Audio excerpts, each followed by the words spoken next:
coolest job in the world? I think you know the answer. It's reviewing board games on the internet. But if there's a close runner-up, it's probably being one of those Turkish ice cream salesmen who messes with you. Whoop! Anyway, this is the Hostage Negotiator product line sent to us by publishers Van Ryder Games. And check this out, it contains my single favorite tabletop product I've seen in ages. If we just break the seal, we'll find a unique abductor chomping at the bit to make some awful life decisions. It's like you found a toy in your breakfast cereal, but that breakfast cereal was sponsored by the cops. Now, Hostage Negotiator is a game for just one player, and that player becomes an hostage negotiator. Oh yeah. Now, one-player games are not as goofy a proposition as they might sound, and since this pandemic began, our team's been on a mission to prove it. Tom had so much fun reviewing the phenomenal journaling game 1000-Year-Old Vampire. Matt reviewed the whip-smart and stylish Under Falling Skies. And I did 2 videos on cheap one-player games you can print yourself. Anyway, in the first half of this video, I'm going to be hurrying through a review of the base game so I can get to talking about the Legacy expansion, Hostage Negotiator Korea, which is honestly the most fun I've had at this table all year. And I was playing with myself. No, that didn't sound right. No, stop. So, to play Hostage Negotiator, you need either the original game or Hostage Negotiator Crime Wave, which is basically the same game but with completely different cards. And it's more expensive because it comes in a bigger box designed as a storage solution for all released Hostage Negotiator products. Crime Wave also has hostages that have haircuts. The point is, for the purposes of this review, you can imagine I'm talking about either or both of them. So, to start setup, you're going to first pick your abductor, who each have their own unique setup, as if you were laying the table for the world's most awkward dinner date. And then you, the dual-class negotiator and cool cucumber, are going to start the game with a hand of 0-cost conversation cards, as well as this big shop of more expensive conversation cards that you may be able to acquire when you gain rapport with the abductor. Well, if you gain rapport with the abductor. It's kind of a big ask to be like, please don't kill any hostages. Also, we can't fulfill either of your demands. Also, could you just stand by the window, please? Thank you. What do you mean that wasn't you? What's considered a win in Hostage Negotiator is saving at least half of the hostages and ensuring the abductor is either dead or captured before the cheerfully named Terror deck runs out.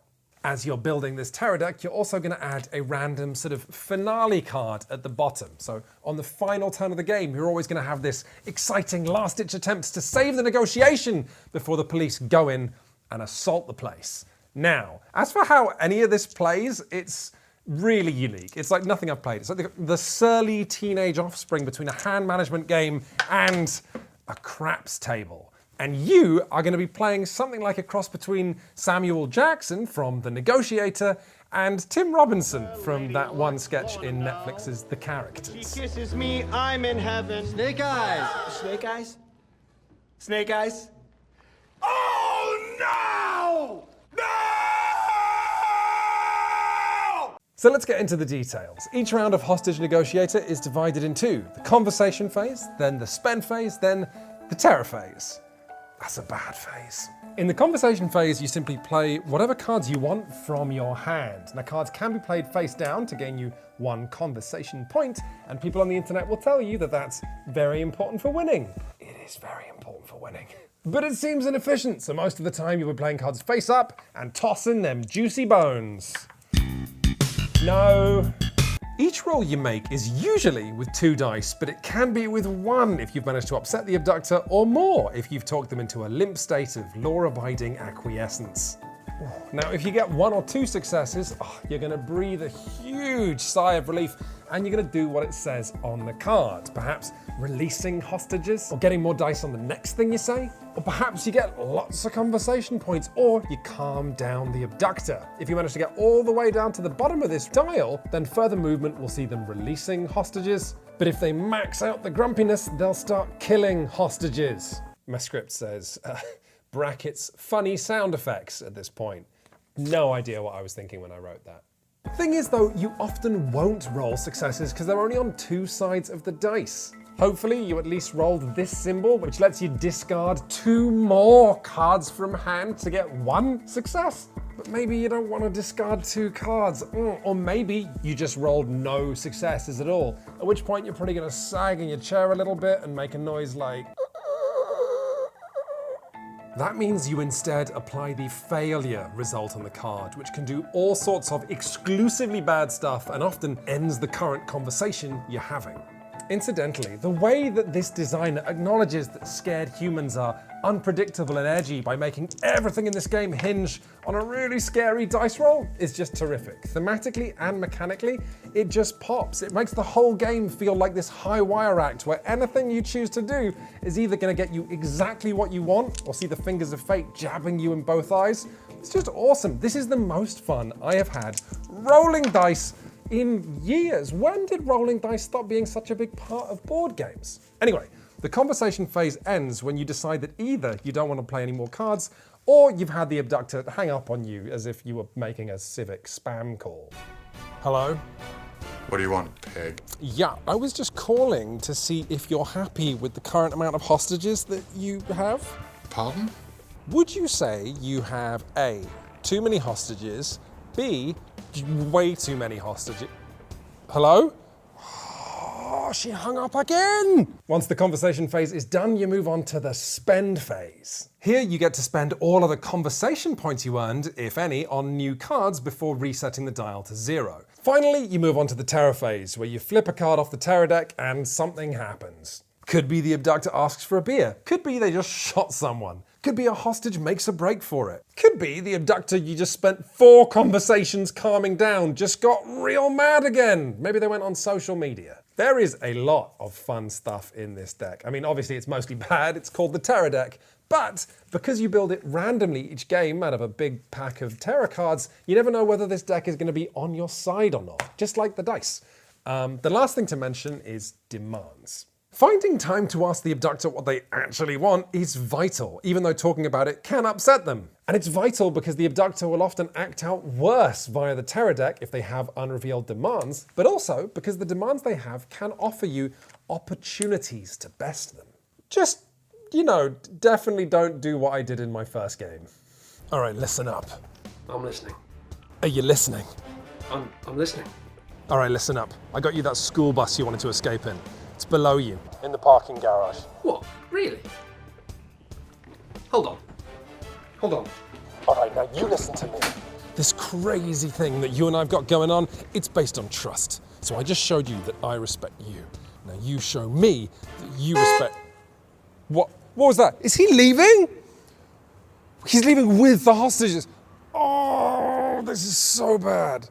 Oh, this is so bad. Oh, this is so bad, you guys. Oh. From my very first play of Hostage Negotiator, I was hooked from several angles, like a fish having a really bad day. This theme is terrific. It's dramatic and it's unusual, and it made me really excited to see what was in all these different decks, to meet these other abductors. What's your deal? Oh, you're an alcoholic career criminal holed up at a gas station. That's so cool. The other reason I left this game set up on my table all week was that it just kept kicking my ass. It kicked my ass so hard that I ended up waddling to my PC to Google whether I was playing it right. And I was! But then I read someone saying, make sure you have a plan for how to get the hostages out. And I was like, I need a plan? You see, I was playing this like a card game. I thought that just playing cards efficiently turn after turn would slowly calm the abductor down, like I was trying to calm down a horse or something by whispering in its ear for hours on end. But all this does is keep the horse sort of not that angry, and the horse releases almost none of its hostages. Rather, Hostage Negotiator is a fascinating thing. Each abductor is a puzzle where you have to stop. No, seriously, stop. Put the dice down. Take your glasses off. Put the dice down. Take a breath and acknowledge that this is a devastatingly cruel game of risk management where you have to think about what's possible. Put the dice down! This is a game where you have to first calculate what you think is possible, then figure out how you might get there, and then recalculate both your end goal and the steps towards it every time something unexpected happens. Every time a tarot card gets revealed, every time you find out a demand, every time you fail a dice roll. And I don't want to be any more specific than that, because figuring out how to reliably best Hostage Negotiator is what's fun. So instead, I'll just give you a potentially unhelpful comparison. A few years ago, I was sent a game called Nemo's War, 2nd edition, a beautiful looking solo game, very well regarded. And I spent hours setting it all up and learning it and taking my first turns and doing all of the upkeep involved in that. And then I packed the whole thing back up because I knew it wasn't for me. That was the day that I found out that to me, setup and upkeep are the death of solo games. I find nothing more depressing than having to check a flow chart just to figure out how I need to adjust the components before I am allowed to make my next decision. For me, what's great about solo games is getting to luxuriate and spend ages making decisions with no one else waiting for you. And that is what Hostage Negotiator does. There's no rules crunch, there's no setup, really. You just get to sit there with individual choices being stretched out like so much sweet and salty taffy. Is it worth pursuing this plan? Should you come up with a new one? Is it worth getting a hostage killed just so you can maybe save 3 more? Should you just roll the dice again? Oh, he's gonna roll the dice again. Is everyone dead again? Yeah. Much as I do personally get a kick out of the randomness and the dice chucking in Hostage Negotiator, it does also represent maybe my only big criticism of the game. When you're playing by yourself, it is really hard to not get dispirited by bad luck. And if you've been building up for a big important roll for like 5 minutes, collecting extra dice to shore up your chances, and you make the check, and you happen to get really unlucky, it's really, really hard to not either pack the game away, or reset the game, or even...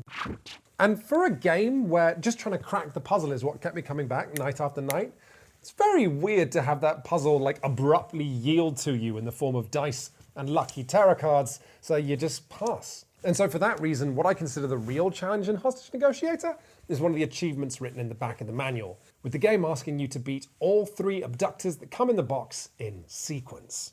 And with that caveat, I'll say that I reckon if you're interested in either one of these games, you could feel pretty safe buying them. Neither of them are that expensive, and if you've got a friend who you reckon would also enjoy it once you're done with it, great, awesome, go for it. And I'm calling time on this review because listen, stop everything. I have to talk about Hostage Negotiator Korea because it is bonkers.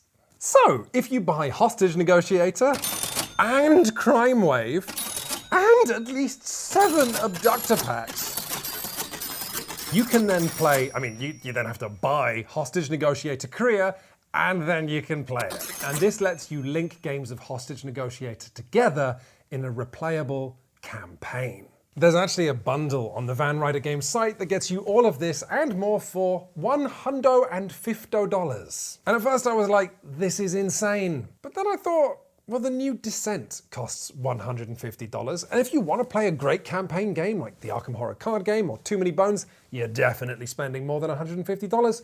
And I will say this, Hostage Negotiator Korea does more to justify its asking price than I could have possibly dreamed. Look at all this stuff. It's like we're playing Gloomhaven all of a sudden. Korea gives you a campaign tracker, gives you several actually, gives you these enormous wads of event cards of all different types. It gives you several other decks. What's going on with them? It gives you a series of sealed envelopes you're going to pop open if you reach the right points in the campaign. And with all of these components, you are going to tell... Story is a strong word, but basically you're going to get to star in your own questionable series of sort of airport novels. But while the aim is to beat this finale, you might not even get to it. Because one of the first steps for setting up a campaign is to take those hostage meeples you were playing with before, take all the hostage meeples from the other base game that you had to buy in order to play this, and this is your hostage pool for the entire campaign. Turns out, I didn't know this, but there is a hard rule when it comes to hostage negotiators, which is it's absolutely forbidden for you to let more than 35 people die. But until then, knock yourself out and have fun. And you'll have so much fun. Between games of Hostage Negotiator, you'll now do these sort of narrative career segments. You can develop lasting trauma. You can get passed over for promotion again. You can fight with your spouse because you're upset about your car. And also your regrets. I'm not making this sound fun. You can also learn new tools of the trade. Every event card in the game is multiple choice, and you resolve them using this goofy viewing panel. You can get a cat, and that cat can destroy your furniture, racking up your stress right before you have to save some hostages. I've only seen a fraction of what's in this game. It's enormous, but one of the things that happened to me is I encountered the next person who I was going to have to negotiate with in a dream sequence. The whole thing is like 80% bad cop procedural and 20% the nonsensical story mode you get when you're playing a fighting video game. There are so many components in this box, but none of it's experimental or overly complicated or doesn't work. It's all just straightforward stuff that is here to delight you. And better yet, by taking the events that you see and putting them to one side, there are still enough events in this game that you will see new stuff with every campaign you play. And since you need both core boxes to play it anyway, you can have fun mixing and matching your negotiator skills and also creating your own custom Terra deck. All of which is to say that yes, this is super expensive, but it's also super replayable. And the campaign sits at a really nice length of about, it takes you maybe 9-10 hours to finish, so you might get to the end and still think, you know what, I'm gonna go again and try and beat my score. And unlike most legacy games, you can pack this whole thing right back into how it came, so if you wanna sell it on again or give it to a friend, they can have exactly the same experience. But the real reason I love this is the same simple reason that I loved the original Pandemic Legacy. They both take a base game that is really pretty exciting already and then just add permanence to crank that excitement up. Listen, Hostage Negotiator was already a game that really lent itself to putting on a soundtrack of like an 80s cop TV show. You know, something that's all like synthesizers and saxophones. If you do that with Hostage Negotiator Korea, where every dead hostage and every escaped abductor goes on your permanent record and affects your mental health and career prospects, it's just bliss. At one point playing Korea, I showed up to a siege in a hospital where I met a man who couldn't afford a life-saving operation for his kid. And Break the Ice by John Farnham came on shuffle, and in my first conversation phase, yes, I broke the ice. I passed check after check after check. Then it looked more and more possible that I'd saved every single hostage on that hospital floor. Meanwhile, I am still laughing about a completely different soundtrack event 2 weeks on.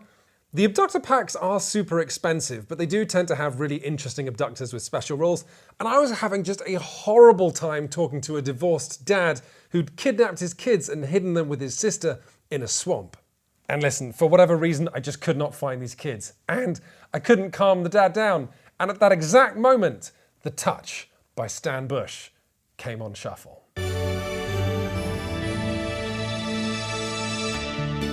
Maybe I could pull this off. Maybe I had the touch. And then I made another check and the abductor shot themselves, causing his sister to flee with both kids.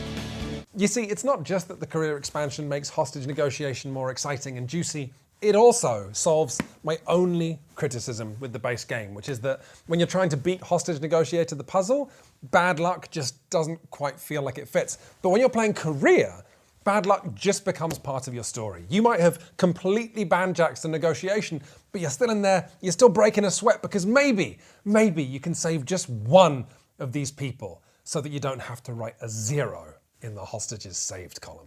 Because you're not sure you could handle that. You've already got 2 stressor : spouse cards in your stressor pile. That damn abstracted spouse of yours, devoid of both gender and details. They just don't understand the pressure you're under. Honey, can I go to the bathroom? Oh, not yet, babe. I'm still filming. If you think you would have fun with this carnival of excess, I can almost guarantee you would. There's nothing about it that's not fun. You're either playing this super interesting, tense negotiation game, or you're doing smooth and silly upkeep between games. The only people I can think who it's probably not for are people who are not fans of spending $150. But even there, you've got some wiggle room because, of course, you can just buy the base set for $25 or Crime Wave for $35. See how you feel, sell it on if you don't like it, or if you do like it, maybe pick up the other base set. The real question is whether you want to spend $150 on a solo game when, just think about how many video games you could buy for that money. but I'm going to avoid answering that question by cutting to a comedy outro. Hiya, you're through to the hostage negotiator. May I ask what your demands are? I want you to big up nothing but Tom reviews in this outro. My review of Oath and my review of the now award-winning Micro Macro Crime City. Or I'll kill the pair. Okay, has the pair been harmed? Oh, no. Oh, well, that's just great. So, considering the pair hasn't been harmed, we're going to do exactly what you want. Thank you for choosing the police.